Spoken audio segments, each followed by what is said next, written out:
how much would you need to make for your worries to go away? $1 million. Well, some Americans say $100,000 a year, others say $200,000 a year, and I say, wouldn't you like to know? Now you tell me, and you tell me right now. Today, we're going to cover why personal finance is a top stressor for Americans and how much money they think they need to make in order to have some financial peace. Plus, you're going to learn the key to making your money work for you no matter what you make. So a recent study asked people what salary it takes to stop stressing over everyday expenses. Turns out 6 in 10 Americans think you need to make at least $100,000, and a quarter of them say it takes a whopping $200,000 or more. That's unlimited. And those under the age of 50 are the most likely to think the bare minimum for survival is a 6-figure salary. So are Americans being realistic here, or are they just being Americans? If you don't like America, then you can get it.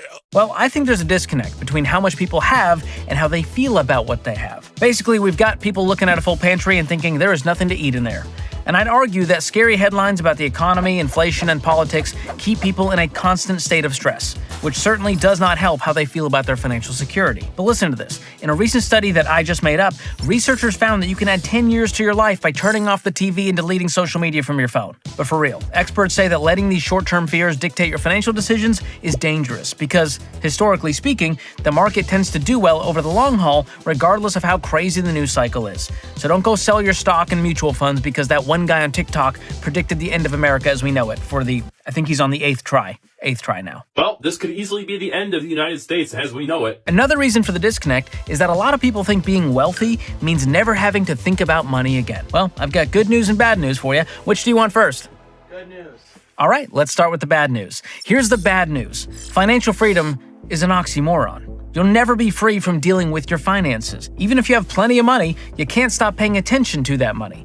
You'll always have to be responsible for your spending, your saving, and your giving. Now for the good news. When you've taken the right steps with your money, like planning for the future, building an emergency fund, and living within your means, you can stop worrying so much about it. And that's why my man Dave Ramsey calls this financial peace. Because you'll be secure in the plan you've made while being intentional to execute it. It's kind of like when you get rid of the old clover patch in your front yard. You're no longer worried about fines from the HOA, but you still got to keep your eye on it to make sure those clovers don't come back. And this is where the conversation about wealthy versus rich comes into play. You see, being rich is about hitting a certain number that's always changing. Now, if I'm being honest, I've talked with a lot of people about money, and if the goal is simply to be, quote, rich, then you'll always be chasing a bigger number, which is a recipe for an exhausting life. But being wealthy isn't about a 6-figure salary, it's about peace of mind. It's about living with margin, where you're not constantly panicking about bills or debt or emergencies. It's when you've reached that financial peace we've talked about and simply focus your efforts on growing your wealth and giving generously. That's a peaceful place to be. So back to how much it would take for your financial worries to disappear. Yeah, maybe 6 figures would be nice, but your salary probably isn't the main reason you're worried about money. And in fact, you may be doing better than you think. So here are 4 indicators that you're on the right track regardless of how much money you make. Number 1, you're living below your means. It's simple. If your income is higher than your expenses and you consistently have money left over for saving and investing and giving, that's a strong sign you're doing better than most. Number 2, you've built up a safety net. See, when life throws you lemons, you want to be able to just fruit ninja that citrus and get about your day. But a lot of people get into trouble financially because they don't have an emergency fund in place. 4 in 10 have nothing in savings. That's depressing. And what is a solid safety net? I'm saying 3 to 6 months of expenses. If you have that, it's your never go into debt again insurance policy. So work really hard to make your emergency savings a priority once you're out of consumer debt. Which brings us to number 3. You don't rely on credit cards or other consumer debt. If you're trying to prop up your lifestyle with debt like car loans, credit cards, buy now, pay later, you're doing it wrong. And if you think that credit card is your emergency fund/safety net at 22% APR, you're about to be in a world of pain. Remember that study that found 60% of people think you need $100,000 to feel wealthy? Well, 93% of those same people used a credit card. Coincidence? I think not. And nearly half of those said credit card debt was their biggest obstacle to building wealth. So listen, Graham Stephan, Caleb Hammer, other financial influencers who are like, just use a credit card responsibly. It's not that hard. I did it because I'm a giant nerd. Well, listen, not everyone is Caleb Hammer and Graham Stephan and prodigious financial YouTubers. Some of us are just average people with average brains who need more self-discipline in their life. Okay? So here's the deal. You don't need to find out for yourself if you're a credit card person or not. You can just decide not to be one and to live on the dangerous side of life and be a Debit card person. Yeah, I looked as cool as I think I looked. Play that back. Debit card person. Trying to save the editor some time, okay? It costs a lot of money to throw the slow-mo on it. Am I a joke to you? Moving on. Enough about that, and I don't want to hear it from Caleb or Graham. Although, comment below if you're Caleb or Graham. I know you're watching. All right, number 4. Your net worth is your scoreboard. You see, most people look to their credit score to gauge how they're doing financially, which makes 0 sense considering your credit score only tells you how good you are at managing debt, not managing money.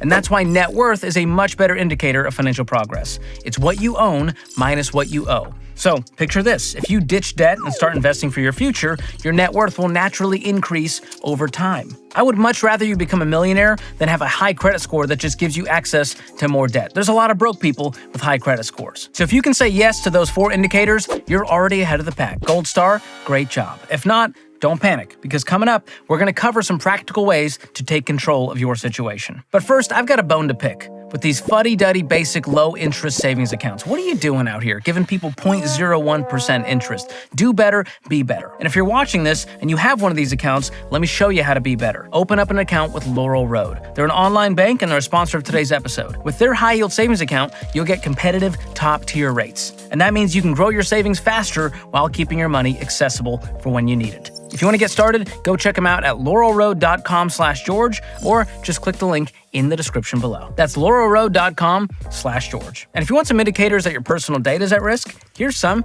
You're getting spam texts, you're getting bogus emails, and you're getting robocalls. And all of that is putting you at risk of online fraud. And Delete Me is a great way to stop all of that. They're a sponsor of today's episode, and here's what they do. They find and remove your personal info from hundreds of these data broker sites that are out here selling it to advertisers and scammers. Delete Me does all the work, and they send you a detailed report on what they've done. And they save you a ton of time. They've already saved me 66 hours, which is enough time to watch Barbenheimer 13 times consecutively. Sometimes I just watch them both at once to save time. You know what I mean? Like little Ryan Gosling with frosted tips, little atomic bomb, bada bing, bada boom.